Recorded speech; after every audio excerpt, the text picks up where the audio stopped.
Right. Um, Good afternoon. My name is Councillor Paul Driscoll. I'll be chairing the meeting this afternoon of the Licensing Subcommittee.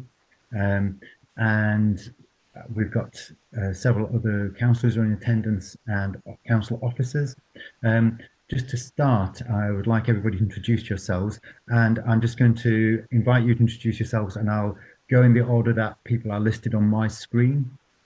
So um, it might be a different order that's on your screen. So, Jill, if you would like to say your role here and introduce yourself, then we'll go on to next person, please. Thank you, Chair. Yeah, my name's Jill Sherritt and I am the agent for the applicant. I'll be making the application today. Thank you very much. And Councillor Anand.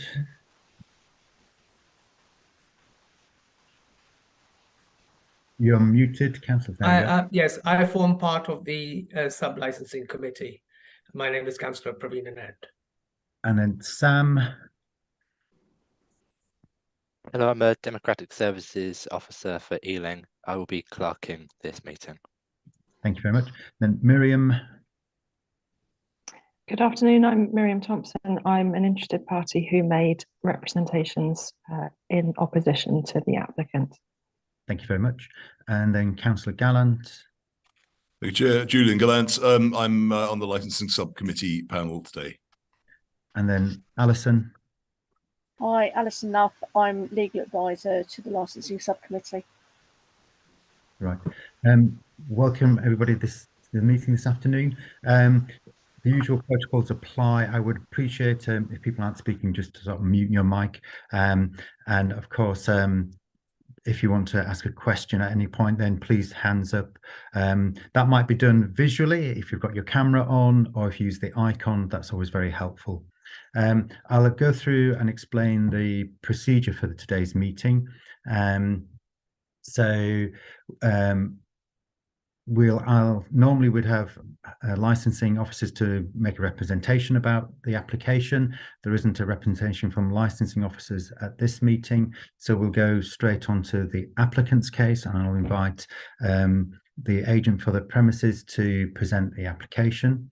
And if there's any witnesses to be called, but we haven't been notified of any to be called at that point, I'll invite questions to the applicant. We've had no notice about the police or noise nuisance to be here, but that will give either councillors and also any supporters or objectors an opportunity to ask questions after the case has been presented by the applicant. And then there'll be an opportunity for representations to be made.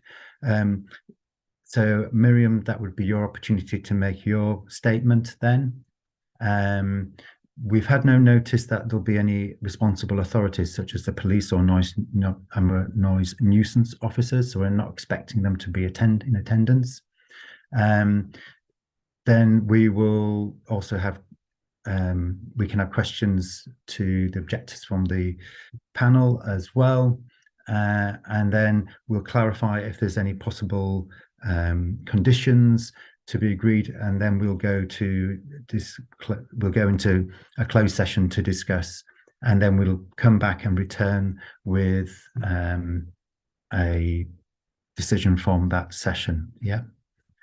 So the deliberation will give you an outline how long that might take, but the deliberation will be then sent out in written form as well. Sorry, Chair. Somebody named Sunny Singh has just joined the waiting room. Okay. I believe they are going to be the DPS, but I hadn't received a notification that they were going to join. It's up to you if they are allowed to be admitted. Are you happy He's actually the applicant. Okay. Oh, right. Okay. Yeah. Thank you, Jill. Yeah. If you'd like to. Okay.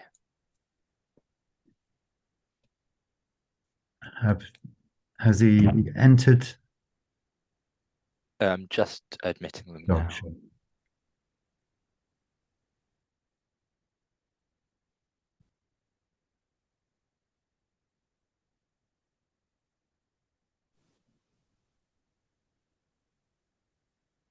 Is that Mr. Singh? Jill, are you intending your applicant to contribute? No, Chair. All right, okay. I'll be doing all the talking anyway, so Okay. you'd be quite happy not to talk. Right. Okay. As long as I'm aware of that. Thank you.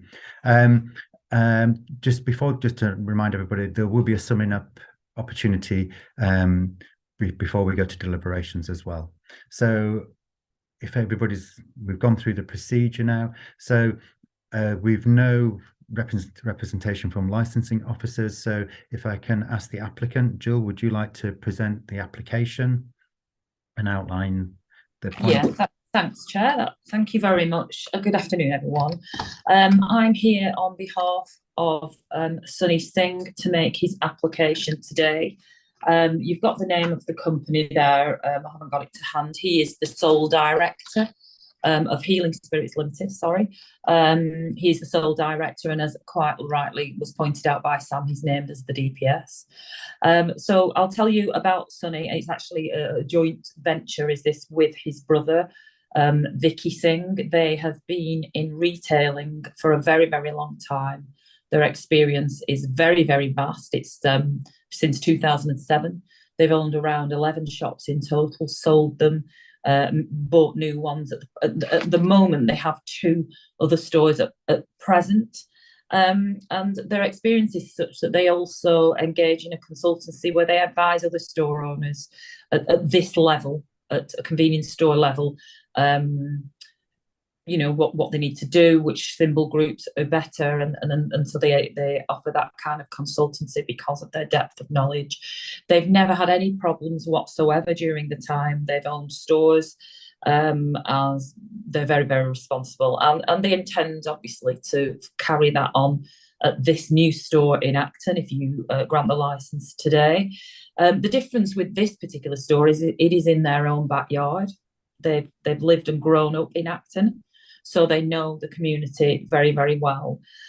So as you know, I think it's in the papers, the store is situated in a new residential development.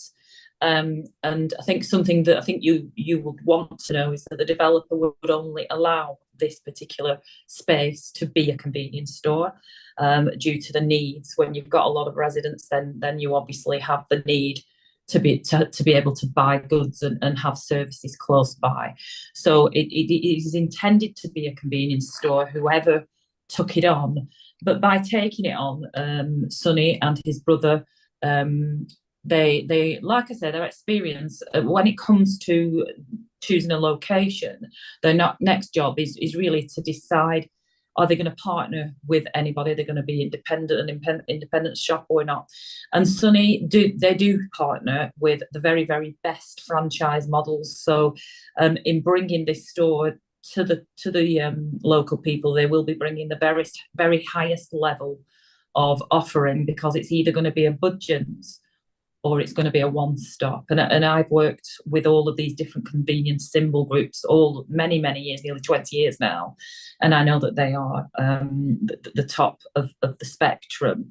They bring the best shops, and the key thing is the partnership between the retailer who owns the business and the symbol group. It's a very, very closely controlled partnership by the symbol group. So the retailer has to conform to the brand, follow all of the policies and procedures, and buy goods from them. And it's just by chance that Budgens and One Stop are both owned by Tesco.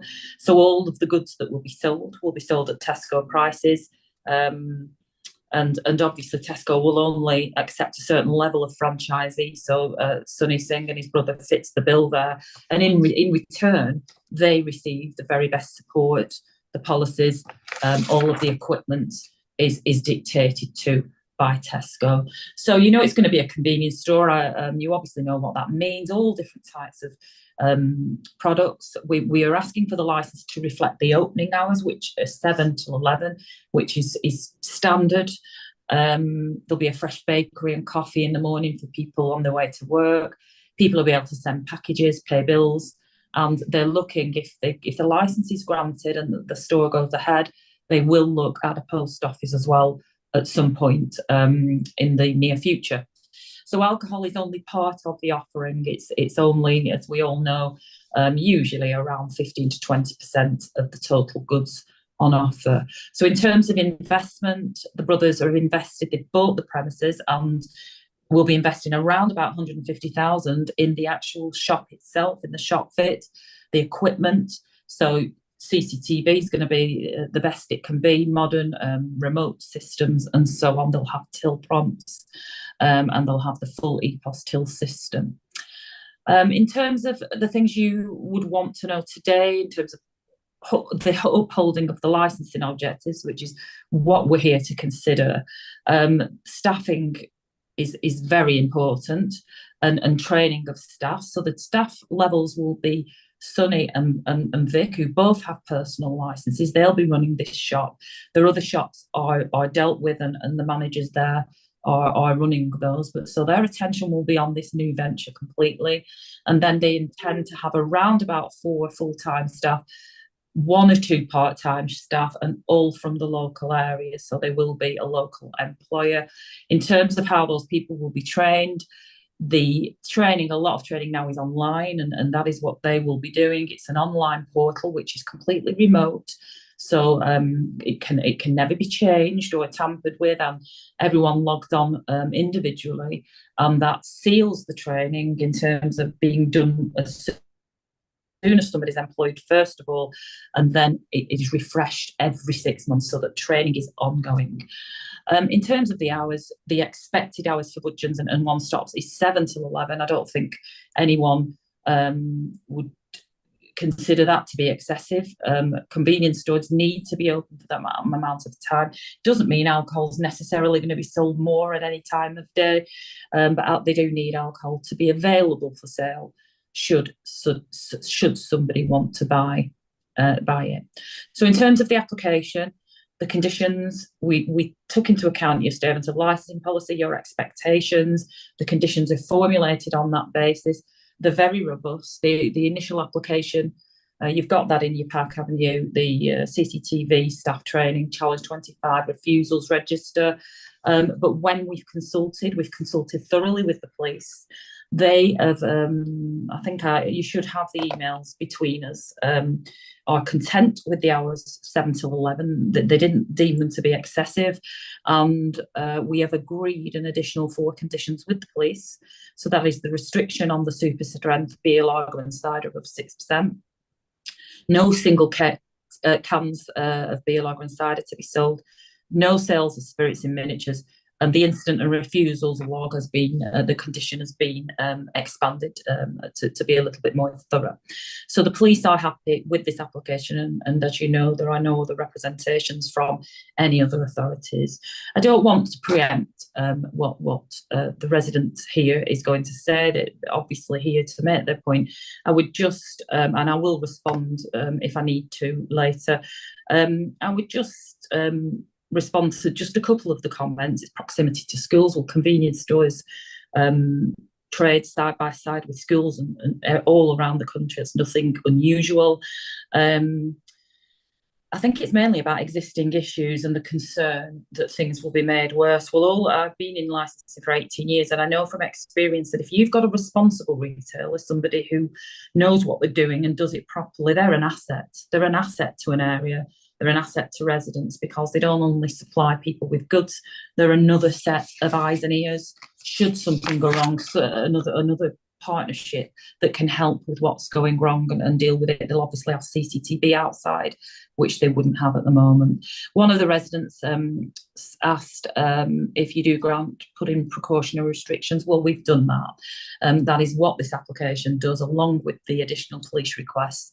It's a very, very comprehensive offering to make sure the licensing objectives are upheld. So that's all I've got to say. I think I've covered most things there. I'm sure if you've got any questions you will ask, but that is the application. Thank you.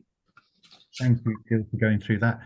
Just to add, there's been correspondence with the police, which Miriam, you've had sight of, I believe, a copy of the email. Yeah.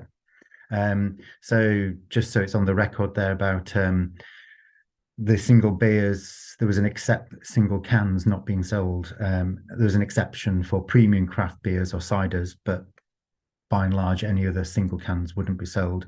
And there was specifics for reporting of crime, complaints received, or any faults on the CCTV system, and then refusals and the CAD reference numbers where police are called to all be recorded, that's just the fuller conditions that were agreed, just to make that clear. So I'm going to invite any questions from the councillors first, and then Miriam, I'll come on to you if you've got any questions as well. So councillors, do you have any questions of the applicant? Councillor Gallant? Chair, would you mind if we just pause 1 second, because I understand that Councillor Anand is having some tech issues, and I don't want to progress too much further if he's not available. Fine, thank you. I just saw it just disappeared from the screen. So hopefully, in the wonderful age of technology, sometimes it gets the better of us. I see Councillor Anand's back.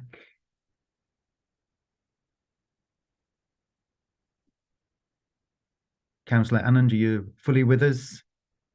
Yes, I am. I'm having some network issues, so I'm keeping my camera off. Okay. If it's sort of bandwidth and stuff, fine. I just gave a bit of a recap about the conditions. Right, thanks. Councillor Gallant was going to come in with a question. Thank you, Chair. Thank you very much. Actually, I just have 2 questions.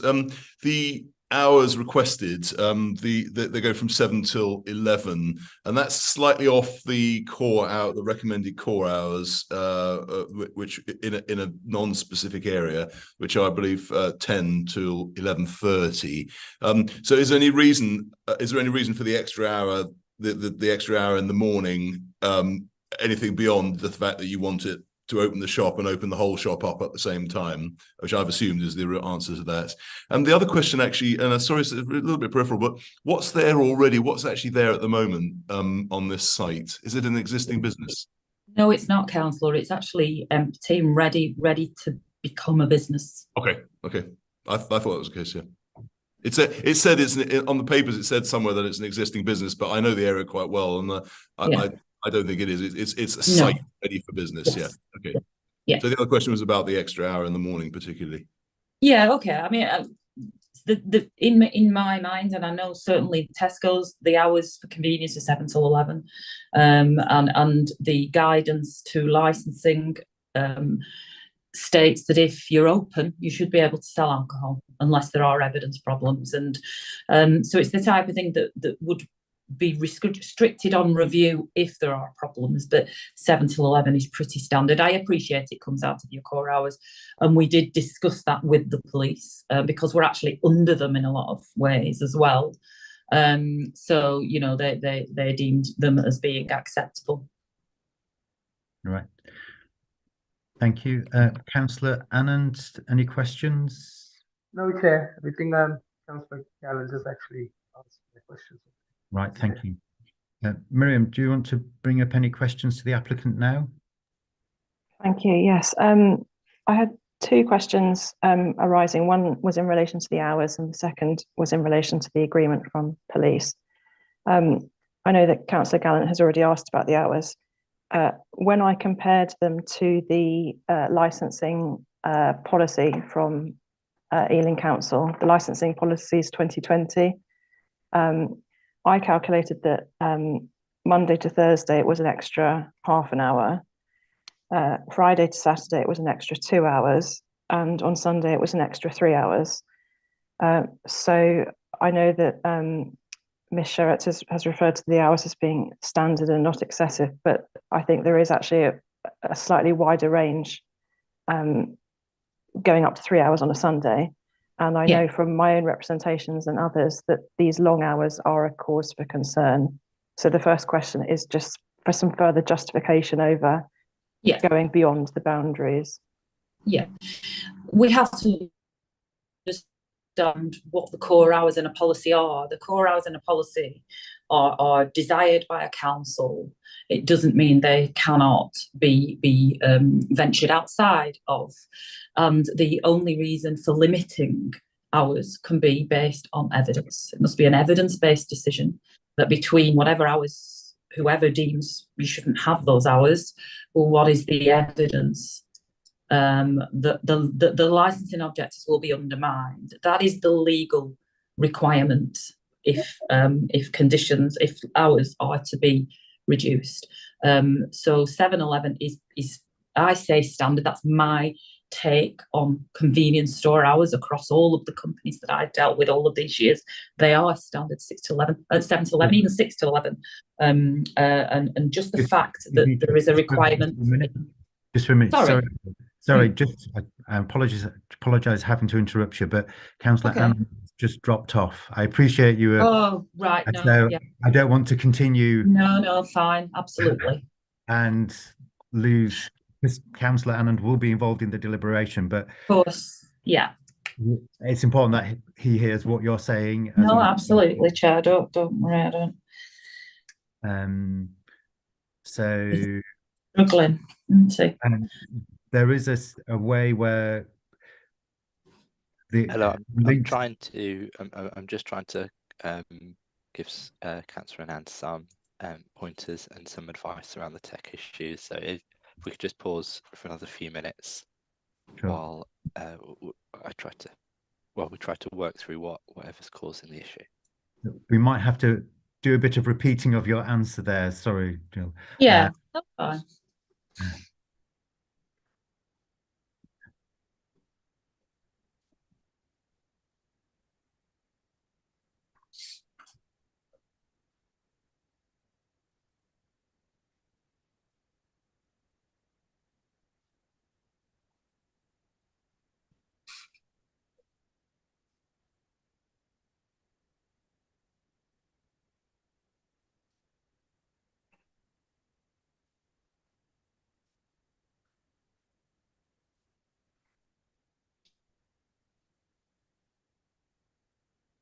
Here he is. Right.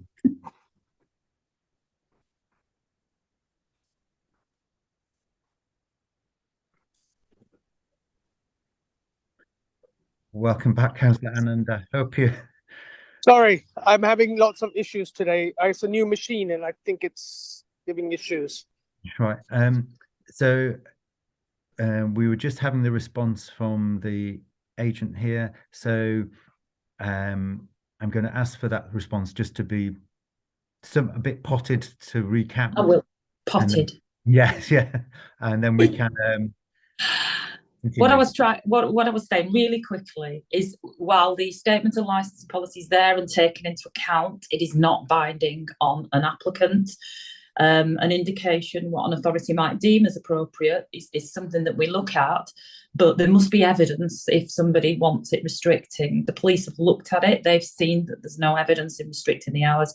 They agree that 7 till 11 does not undermine the licensing objectives. It's a permissive regime is licensing. It's not a case of an applicant justifying things. It's a matter of, well, why should we restrict an applicant? That is the correct legal position. So unless there's any evidence for restricting, other than the fact that it's in the policy, then there can be no justification for limiting 7 till 11. Right. Miriam, do you want to clarify any points there or ask a supplementary to that? Anything? Because the hours seem to be, quite a significant issue here. But I've just given you opportunity. Do you want to do a supplementary question focused on the hours, or? I'm happy to move on from the hours, but I did have a further question just relating to the police agreement. Okay, sure. I hope this doesn't come across as too pedantic, but I received a copy of the agreement from Sam yesterday, and it's clearly a sort of a snippet of the correspondence that took place with the police. And I suppose my question is there anything else in that correspondence that we or the councillors should be aware of? Because the email from the licensing company is clearly responding to an earlier email from the police, but we don't have sight of that. And then those agreed conditions again appear underneath without much context. So it makes me slightly wary that we've been given this, and I can't see the surrounding discussion. I can answer that for you. Because I sniffed it. I didn't want to waste everybody's time having to read through. All it was in the middle where she said, and I can send you this if you want, I agree, was her first version of the conditions. and there was some negotiation around, in fact, I've got it in front of me here, was around the percentage of the ABV. So at first she was requesting 5.5%, and we've said that it's too low, and there was some negotiation and we agreed at 6%, and that is all that was in the middle. So it was her first set of conditions and then what you've got, and that is all. And I'm quite happy. I hope you'll take my word for that. I'm quite happy to send it to you afterwards if you want. Okay. Any other questions there, Miriam? No, I mean, I don't mean to do your job for you, Mr. Chair, but I think I would appreciate it if we could have a copy just circulated afterwards, regardless of the decision that's made, just for the record, if that's all right. I'll leave that for the applicant to consider, because I think your contact details won't be publicly listed on the application.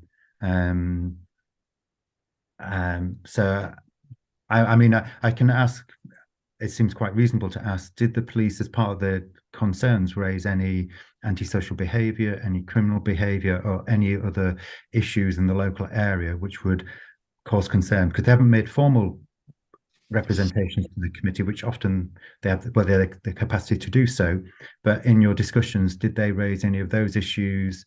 I'll read to you what they said. And at the end of the day, it is our decision what we put in front of the committee. I will say that. I am more than happy to send this over to the objector. It's not a problem. The whole of that email was, and this is, so we went to the police and said, we referenced the hours, and then they've said street drinking and the antisocial behaviour that comes with it are a problem in all areas of Ealing Borough, even early in the morning. But I agree that the hours proposed in the application aren't excessive. I think you've got this. I will agree to the proposed hours. And then she said, due to the street drinking problem, would the applicant also agree to the following conditions? And she believes they're adequate and proportionate, and then she's listed them, but she put 5.5%, and that is where we've gone back and said 5.5, we'll give a reasoning, and that is literally all it was. There's nothing more. But I will, I don't have to justify myself in this sense, but I'm happy to, because I'm quite transparent about things. So I'm happy to do that if I get the email of Miriam, no problem. Right. Joe, while we're going through with questions for the applicant, Miriam, are you okay with your questions? You're completed that? Just on a purely practical note, I just wonder if Ms. Sherratt sent it to Sam, who's been the sort of organiser and the clerk, then Sam could send it on, and then we're not exchanging personal details when there's no need to. Yeah, I can do that. Thank you. Okay. I'm just going to reflect part of the Ealing's policy, because if we're going outside of core hours, there's certain criteria within the policy. So, for example, proximity to residential accommodation, and by very nature, in the base of a flat, block of flats, we've got proximity to residential accommodation, noise and nuisance, could be an issue. So how are these being mitigated by the applicant, or being taken into account by the applicant? Oh, I'm sorry, I'm not on mute. Yeah, they've been fully taken into account, Chair. The risk assessment that's done on an application of this nature takes all of that into account, and the conditions formulated on that basis. So you've got everything that you can possibly have in terms of conditions to mitigate any problems. I can't think of how much more we could offer. We could offer notices for people to respect the residents would be something. But apart from that, it's pretty standard and commonplace. We license so many of these convenience stores under residential buildings. It comes with the territory nowadays. So I appreciate you have your policy, but it's still if there's going to be any suggestion of a restriction on hours, there must be evidence brought forward. It's just like a cumulative impact policy, and I know you don't have one here, but even if there's a cumulative impact policy in place, evidence still has to be brought to the table, and clearly I'm asking you to rely on the police position here that those hours that we've asked for are perfectly acceptable. I don't know if that answers your question. No, I appreciate you said you've got conditions with the licensing application that have been extended from from the initial application, fine. But in terms of mitigation of noise and disruption, is there anything other tangible that you can say that's being done within the management of the business and operation of the business that would reassure us as a committee and residents that this is being acted upon? I mean, saying there's a risk assessment is fine, but what has that risk assessment said in terms of actions? I know there's some conditions with the licensing that are there, but the operation of the business, how are we being going to reassure residents that are here or might be viewing this that the business is operating to mitigate those risks? Okay, well, in terms of risk, first of all, that there is no suggestion that there is going to be any noise nuisance or any problems. The way that they will be handled, if they happen, is through the significant responsibility of the operators knowing how to handle them. So if, and this is highly unlikely, but if there was to be a problem in the morning, they will go out, and the policy will be that they approach people and ask them to be quiet, or they'll get the police involved. There's only a limit to just exactly how much they can do. It depends what it is, that's happening at the time. And so it's difficult to answer that question. All we can do is offer conditions, notices. We could offer that they will go out and quite politely ask people to move on. But the fact is that there is no suggestion that there is going to be those problems. There's no evidence in the first place. And if they do happen, like I say, these are very, very experienced operators who have not a blot on their record across all the years that they've been doing this. So that would be my response to that. All right. Thank you for that. Before we move on, any other questions to the applicant? I'm seeing no indications of questions. Thank you. And the police and noise nuisance are making representations here. So I'm going to ask for any objectors. I'm just checking through. I've got two screens, one with documents for today. That's why I'm turning to one side, going through my notes there.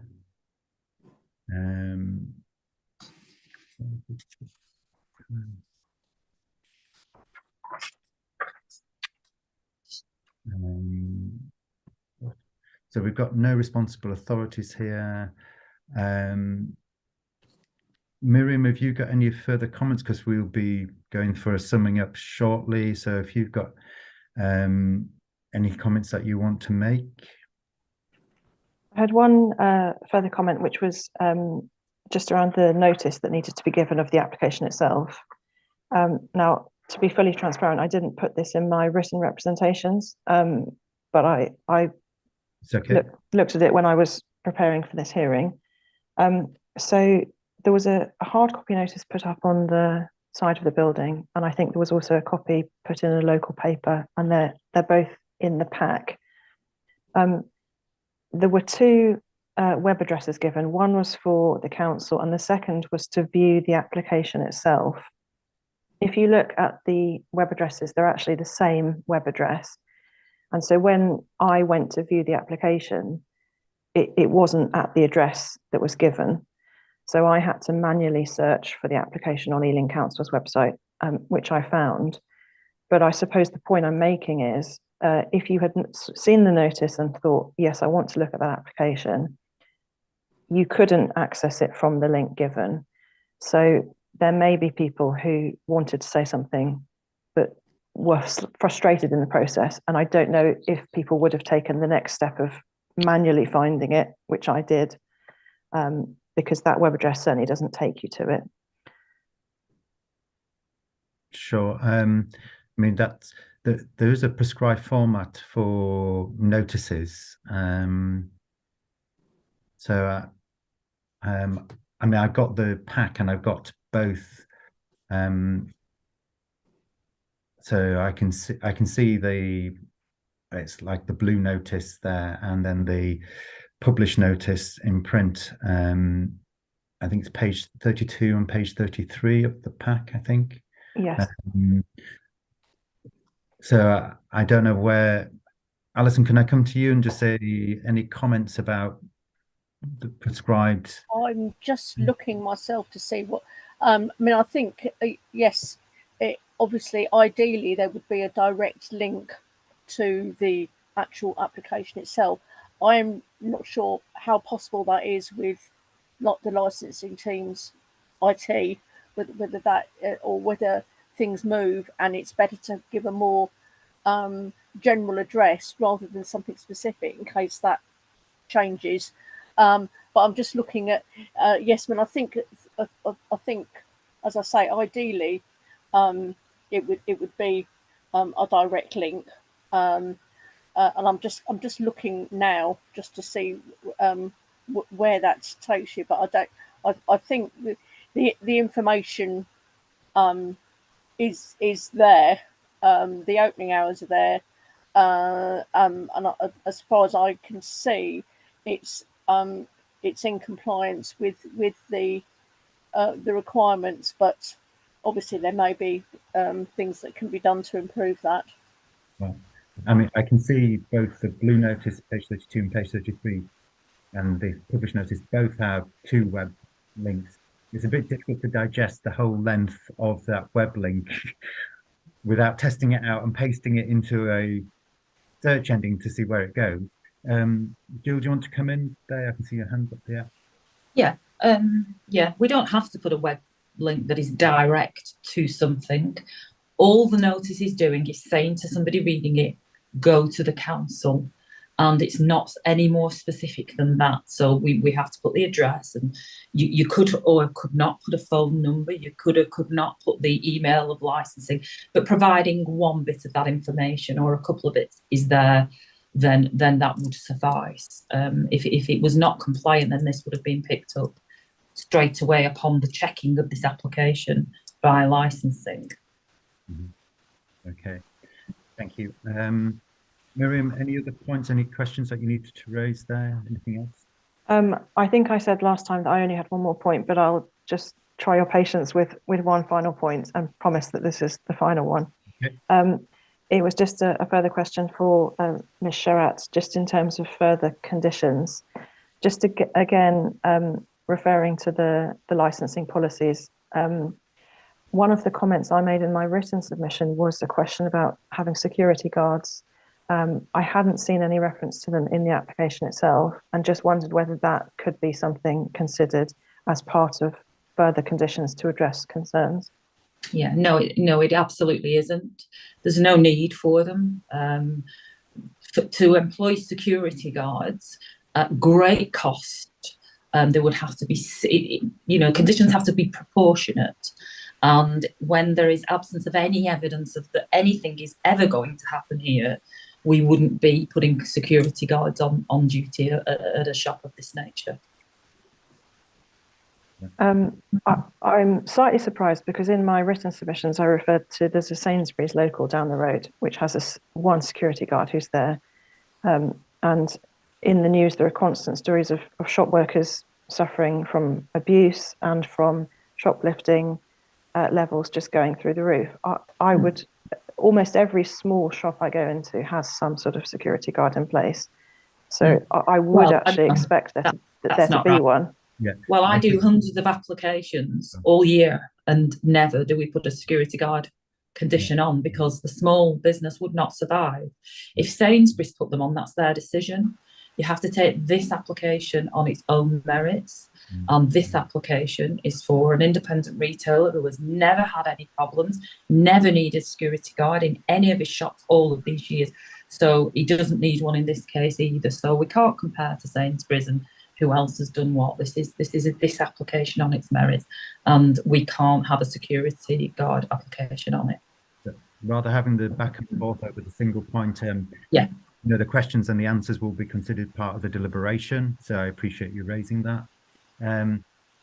I think so. The only thing now to go through is the offer of a summing up by the applicant, and then we can move to deliberation. So Jill, if there's any points that you want to summarise or further clarify, you have an opportunity. Does Miriam not want to speak before I end? Do you, I mean, I was just saying to Miriam, did you have any other points? And I think you raised several additional points. Anything else that you wanted to clarify? No, I'm very happy. Thank you. Yeah. And Okay. just any councillors wanted to present any questions to Miriam, just to allow other members on the panel. Any questions you wanted to clarify to Miriam?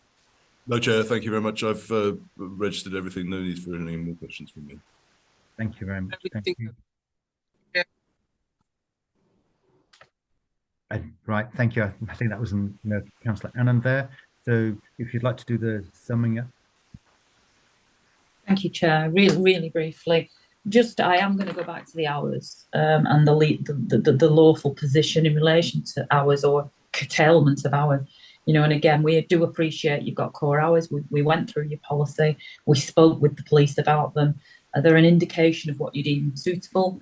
But if an application is made and the licensing objectives are dealt with appropriately, then there would have to be some justification for reducing those hours, and not simply just that it is in the policy alone. The evidence that we bring to you is considerable, very robust conditions indeed that are proportionate to this type of application, against the background of a blot-free record on the part of the people who are taking this on. So it's a very robust application, and I do, you know, on the behalf of the applicants, understand that residents are concerned about something new coming in, but I'm absolutely certain they will find that this is an asset and support for them, actually, rather than something that is going to hinder them in any way. So there is the power of review, and I will just leave it with that if there is any problems, if anything does come to the fore that is an issue, then the residents and any of the authorities can review this license. Thank you. Thank you. I think that concludes the open session. We'll go to deliberation. It's now 5 to 4, so a reasonable time, I would suggest 4:30.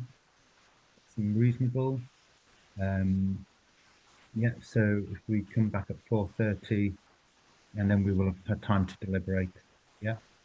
Does that seem reasonable, Alison? Is that okay with you? Yeah, Yes, yeah. thank you, Chair. Can I ask, are we coming out and then we'll come back in? I will put you in the waiting room.